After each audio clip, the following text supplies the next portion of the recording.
Bodoči študentje so danes lahko obiskali želene fakultete. S pestrim programom so jim zaposleni in študentje želeli olajšati izbiro.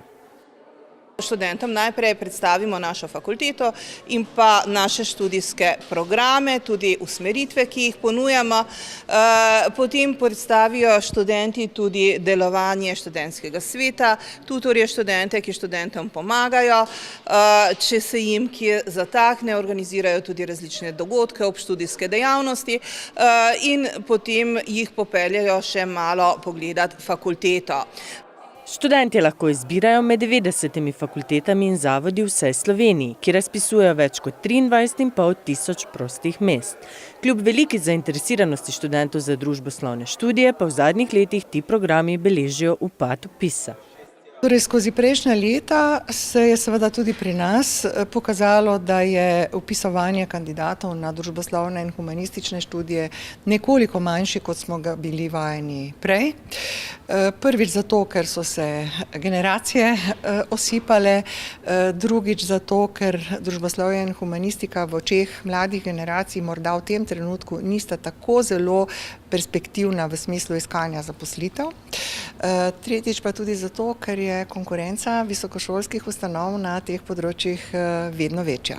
V Mariboru razpisuje največ prostih mest fakulteta za računalništvo, elektrotehniko in informatiko, najmanj pa medicinska fakulteta, kamor se vpisuje tudi največ zlatih maturantov.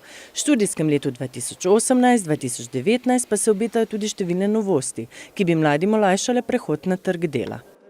Vpeljava praktičnega usposabljanja na študijskih programih druge stopnje in sicer to začenjamo na osnovi pobude strani gospodarstva. Torej študenti bodo lahko opravljali prakso v gospodarstvu, kar jim bomo potem vpisali kot druge opravljene obveznosti v prilogo k diplomi. Hkrati bodo pa lahko že tekom študija na drugi stopnji se povezali z gospodarstvom, dobili številna prenosljiva znanja. Kar pa gospodarstvo želi, je pa to, da bi dobili že diplomante, ki bi delno procese v podjetjih že poznali, tako da je potem uvajalni čas po zaposlitvi krajši. Po mnenju predstavnika direktorata za delo iz Ministrstva za delo pa so na trgu dela bolj kot šolska izobrazba pomembne sposobnosti za uporabo priučenih znanj. V prihodnosti bodo dejansko samo še kompetence, torej spretnosti, tisto, kar sem jaz sposoben narediti in motiviran, da to naredim.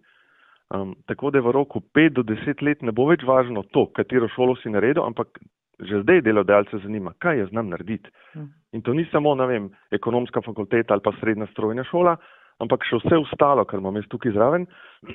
Tako da v sodelovanju z gospodarsko zbornico, Ministrstvom za šolstvo in Ministrstvom za gospodarstvo in mi, Ministrstvo za delo, pripravljamo tako imenovano karierno platformo, v kateri želimo narediti napovedovanje potrebnih kompetenc čez 5 do 7 let. Bodoči študentje se na izbran program lahko prijavijo do 30. marca. Odgovore, ali so na želeno smer izbrani, pa lahko fakultete pošljajo vse do 25. julija.